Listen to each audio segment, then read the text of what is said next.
a nuclear war is what they use to call cancer.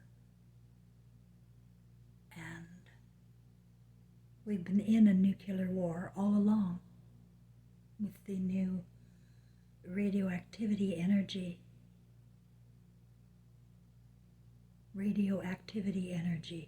Smart energy. And that's how the cities are going down. That's where Maui is. It's nuked. Paradise, nuked. Twin Towers, nuked. Turkey, nuked.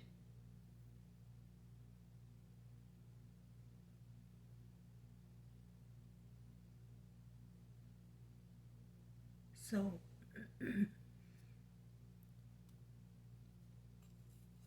I've got a conflict between spiritual and artificial intelligence, because artificial intelligence plays so much mind fuckery. It's hard to weed through. But I feel very saved by those beings of light that came, because I should be dead. I've been so sick. Like, you wouldn't believe how sick I've been, but I'm still functioning. I'm comfortable now, like the bone pain is past. I had an appointment with the neurocardiologist guy, and I must have been crazy in pain to book an appointment there. And now he wants to do more blood work and see me again. Well, no, I'm not going back. It's insanity. And I have taught myself that I can bring my own comfort, my own pain medication, aspirin. I can do whatever I have to do to keep myself pain-free. And I have. I'm left weak, but I'm walking into radiation in every room of my house. Like wherever there is electricity, especially my kitchen, where the appliances are, they're really coming from the appliances. This bad energy. I can taste the metal in my mouth sometimes when I'm over there. So that's what's going on. And if you're a feeler, and typically it's feelers that are watching me, you live in your heart. And it's hard to take everything going on, and it's hard to take our own personal struggles too. You know, people that have lost people because of their spirituality or because of their heart. You know, they're just different that way. It really is a difference, people with a heart. It's not common. And so you're not alone, and you're most likely hated by people that you love. That is just a reality that has to be accepted. And learning how you can comfort yourself and be good to yourself in meditation and using your imagination to create, fantasize. You know, fantasies are good if you're not watching porno and fantasizing about that kind of thing. Fantasies are the manifester. And the more you, like, my imagination was filled up by those golden beams of light with a very impossible story for me at the time. Like, no. And so I blocked it out, and it's taken me a long time for me to accept my soul, my spirit, and who I am, and the stories I have lived in my past lives. I don't know all of them. I know the ones critical for this story this time, under the name of Cheryl Ann Grosclose. It's all a deliberate plan, and it's without a doubt that we all have a plan, and that we're not here for nothing. You're put on this earth for a reason. There are no mistakes. There are none.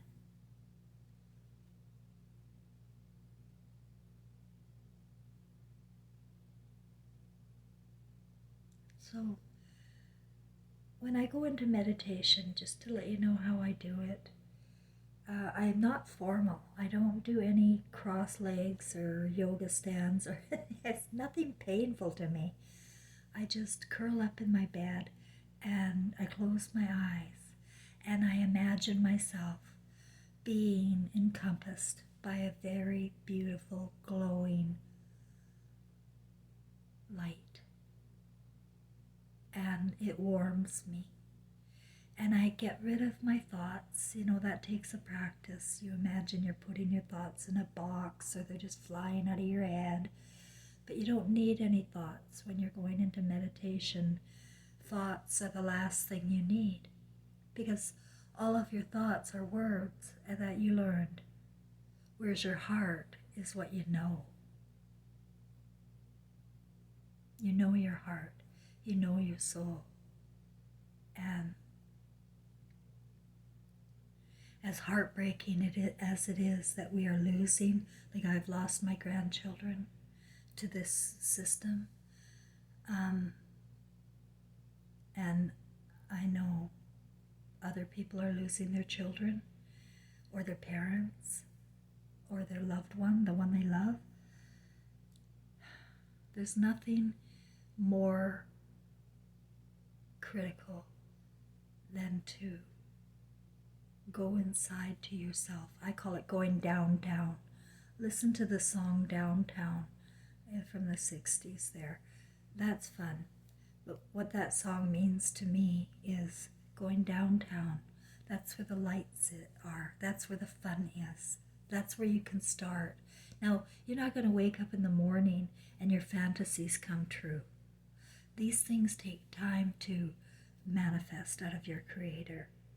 So, but the more you practice and you go in and fantasize and imagine the way you want it, the way you want it. Now, I'm not talking, hopefully, to obsessed people that are looking for lovers. I'm talking about your thread of life. If you've broken those cords or they've broken them from you. You see, I feel in a very strong way tonight after my meditation. I have to break the cord of my grandchildren because it's too late. It's too late to repair such heavy baggage and damage. With the mindset of the masses being so judgmental and so critical of the people they're supposed to love, and feeling okay and blaming and scapegoating people to run away from their own feelings, their own problems. The best thing to do is point a finger at you. And I know other people, they take on this like they are the problem. I know I do that. The guilt, the shame. Oh my God, why don't they love me? And, no matter what we do, and we may have hurt our people, right? Maybe you really did some damage to people. It's the way to repair those kinds of relationships, if you want to, are to go in vulnerable. Like, drop all thoughts and armor about what you would say to them. You don't go in with a wall, because they'll know.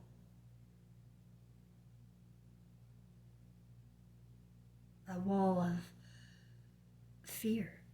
Don't go in fear with fear. I guess that's what I was saying. The wall is fear. And I know it's scary to face our people. Why, I don't know, but that's the way it is. We're afraid to talk to people and let them know how we feel.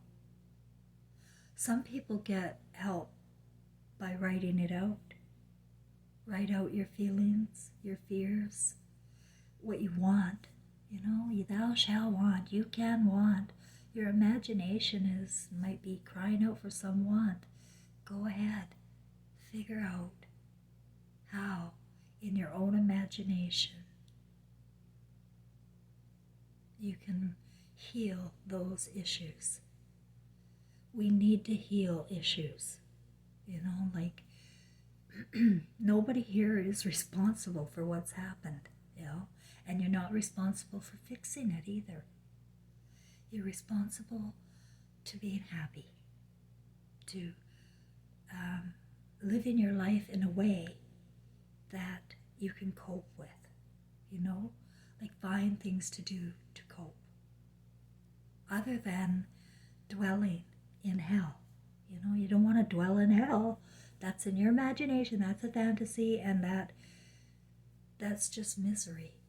And so you want to lift out of hell, begin to fill your imagination in with light and with peace on you. Give yourself a break.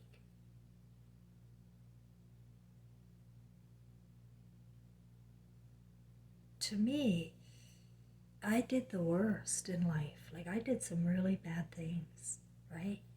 But the only thing that keeps coming back to me ever, like most of it's all gone, my life review. What comes back from time to time is turning away from my son when I had intuition and ignoring it. That one is hard for me to take, that I did that my whole life. I was in my head. I was not feeling my son. I could not read him. I couldn't read his feelings. I couldn't predict anything. I just assumed and I judged, and it was always Trevor's fault. Always. I was still a loving mother, but I never looked beyond. It was Trevor's flawed. He's got ADHD. Schools had a hard time. Poor guy. Poor principal. Because they were just constantly complaining about Trevor. He was diagnosed gifted in grade 1. His IQ came up genius, really. And then he was in the program Olympics of the Mind, and then suddenly he was drugged for being ADHD. They don't want kids that are of the light. They're and those J.P. Morgan bringing over all the drugs from Afghanistan, and our boys going over there to grow them. It's all mixed up. We did this all to ourselves, living in Hollywood's fantasy. Do you understand? It's not your fantasy that you went to war, or your fantasy that you became a sodomite, or your fantasy that you became a pedophile. It was you were led into temptation, right? And if you don't have a loving, strong, supportive home base, like so many of us don't anymore, then you are prone to falling for other people's fantasies. And so I really want to emphasize the importance of using your imagination to heal. You play any way you want. You wouldn't believe what I've done. I've gone down into myself as a older, mature, grandmotherly figure and imagined myself going to myself when I was a little girl, sitting on the ground with a blanket outside of a tent trailer. I was 3 years old, and I brought a picnic. It was a bowl of dry cereal, my blanket, probably a doll, and I was sitting outside of this tent trailer in the alley beside our complex, our apartment complex. And I imagined that I was saving the world and making a beautiful home, or saving the family, sorry, not the world, saving my family and making this tent trailer a happy home. And then when the beings of light came and my consciousness came about that situation when I was 3, it was me as a spirit creating my journey, because this is a tent trailer. And it's a trashy tent trailer park, by the way, in the Garden of Eden. So, you know, because we are in a tent trailer, there's a dome above us. The moon brings us water. We had come from the light side of the moon. If you're new here and you don't know what I know, that's what I know. We've never been to the moon in any rockets or anything like that. Never walked on the moon. So you see how embedded the lies go? How can you ever turn on your news again when they lie to you once? We just keep going back for more and more and more. So I go into myself and I imagined that I was like a grandmotherly figure, because I am a grandmother, and tending to that little girl, strengthening her at that age, and making her feel good about herself and what she's going to be doing. It's like going back and rebooting, and you can do that. So the imagination is important to the consciousness of love. And filling your imagination up with love is what will save you. No matter if you are successful or not, just fill it up with love. You can't save the world, okay?